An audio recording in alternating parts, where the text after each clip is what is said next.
Message du Tsar et patriarche Zosim. Le Saint-Esprit est mon guide. Première partie. Chers frères et sœurs, je vous félicite à l'occasion de la fête de la Pentecôte, la descente du Saint-Esprit sur les apôtres du Christ. Ce jour est aussi appelé l'anniversaire de l'Église orthodoxe. Jusqu'à ce jour, nous avons œuvré avec vous pour révéler la vérité, cachée à beaucoup, délibérément falsifiée par le juif Christophe, qui ont soumis toutes les orthodoxes à la malédiction et à la trahison de Dieu. Nous, l'Église orthodoxe russe de l'Empire tsariste, avons, comme nous le pouvions, révélé toutes ces atrocités orchestrées par les autorités démoniaques de l'orthodoxie. Avec la parole de Dieu, nous avons frappé la bouche des méchants. Mais comme nous le constatons de nos jours, la vérité même sur Dieu n'intéresse pratiquement personne. La parole est toujours en conflit avec la parole, de sorte que la vérité, sans l'influence du Saint-Esprit, est toujours contredite. Car seul le Saint-Esprit peut étancher la soif de vérité. C'est pourquoi, par la bénédiction de Dieu très haut, nous passons à une autre étape de la prédication. Notre tâche, par l'enseignement du Saint-Esprit, le Dieu vivant, est d'inculquer au cœur des hommes la connaissance de l'Esprit vivifiant du Dieu vivant. Frères et sœurs, nos efforts pour la vérité du Christ ne resteront pas vains, car lorsque l'Esprit de Dieu ravivera les hommes, ceux-ci comprendront qu'ils ont soif de vérité. Alors, toutes les informations révélées par Dieu sur les Juifs maudits seront nécessaires. Vous le trouverez sur nos chaînes. Un jour, dans ma jeunesse, un souffle de vie bienveillant est entré dans mon cœur. L'Esprit de Dieu a rempli mon âme de grâce. J'ai aussi fait directement connaissance avec la troisième hypostase de Dieu vivant, c'est-à-dire avec le Saint-Esprit, et par lui, j'ai découvert toute la Sainte Trinité vivifiante. Mon cœur brûlait du grand feu de l'Esprit de Dieu qui m'a remonté le moral, me réconfortait et me rendait heureux. Je suis immédiatement tombé amoureux du Christ. Cet amour est merveilleux. Plus on aime, plus on désirait aimer avec force et puissance. Plus tard, l'Esprit de Dieu, m'abandonnant un moment à cause de mes péchés, me démasquait et après, ma repentance me visitait à nouveau avec une puissance encore plus grande. Quand on aime, on a toujours peur de perdre l'être aimé, et dans notre cœur naît une bonne inquiétude pour notre salut. Et chaque fois que Dieu m'abandonne à cause d'une erreur, je comprends que je ne veux plus vivre sans Dieu. À partir de ce moment, l'Esprit de Dieu lui-même est devenu mon guide. Malgré de nombreuses maladies physiques, j'ai toujours vécu en Dieu. J'ai toujours été intéressé par la lecture des vies des saints, en particulier des grands martyrs et des martyrs fous après le Christ, dont l'amour pour Dieu était si grand que j'ai toujours demandé à Dieu de goûter avec mon cœur à quel point l'amour pour Dieu peut se manifester chez un homme. Alors, le Seigneur m'a attendu et m'a enseigné, parfois par lui-même et parfois par mon ami fidèle, car un tel amour n'est donné que ceux qui souffraient pour la vérité, tout en étant innocents, spécialement pour le nom de Jésus-Christ, le Fils de Dieu. M'ayant une grande soif d'acquérir ce trésor, c'est-à-dire l'amour de Dieu, j'ai demandé de plus en plus fort que Dieu me donne de souffrir pour le nom du Christ. Et le Seigneur miséricordieux non seulement m'a écouté, mais il a aussi rempli mon cœur de cette grâce qui crie intérieurement « Abba, Père ». Je n'avais pas encore prouvé que je souffrais pour le nom du Fils de Dieu, mais Dieu le Père, voyant mon intention sincère, m'avait déjà adopté par grâce depuis des temps immémoriaux. J'ai alors compris que souffrir pour le Christ procure un grand bonheur. Chez ces personnes, la très pure mère de Dieu elle-même apparaît dans le feu du Saint-Esprit, est appelée pour nous la vraie mère. Si je commence à vous décrire combien la mère de Dieu est merveilleuse, glorieuse, bienveillante et miséricordieuse, je me caractériserai probablement du sujet principal sans m'en rendre compte, car je l'aime profondément. Si Dieu me bénit alors progressivement à différents moments de mon discours sur le Saint-Esprit, je parlerai également de Notre-Dame. Autre second et réconfort, j'ai ressenti une terrible attaque de démons, une horreur indescriptible.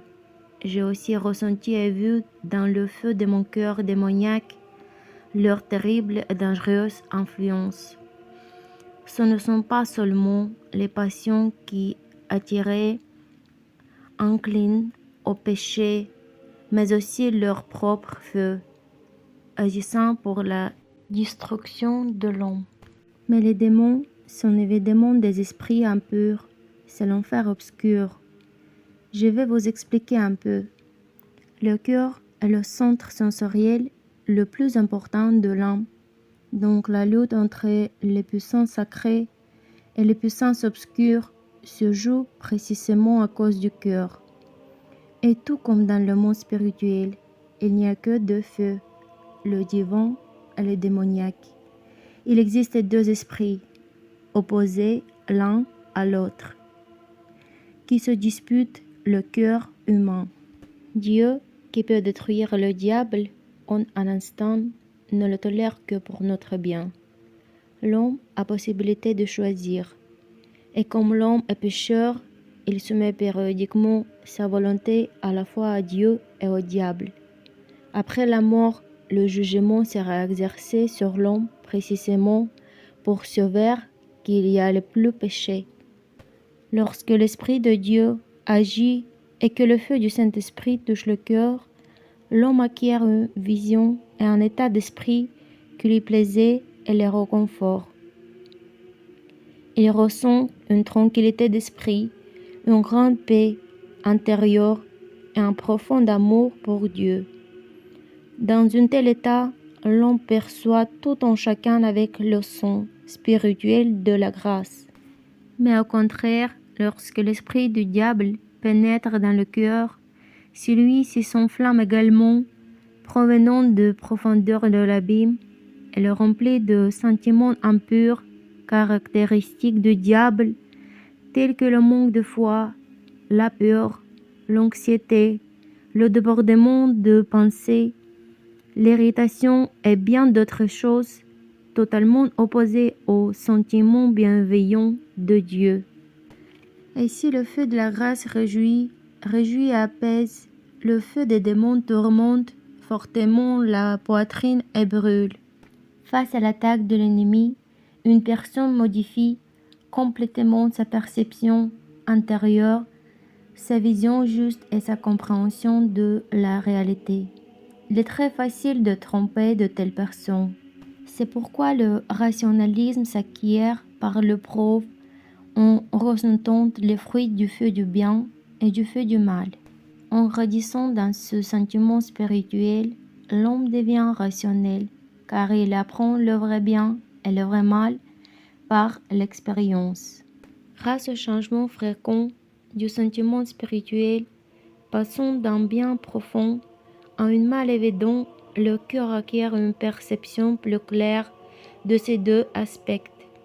Cette perception du mal aide à reconnaître l'ennemi, même s'il se couvre de peau de mouton, parce que, quel que soit le revêtement utilisé, l'ennemi dégage toujours son esprit et son énergie démoniaque. Le Seigneur plongera une personne dans le feu démoniaque, jusqu'à ce qu'elle soit saturée de souffrance. Une telle vie est véritablement spirituelle, selon les enseignements des saints pères de l'orthodoxie.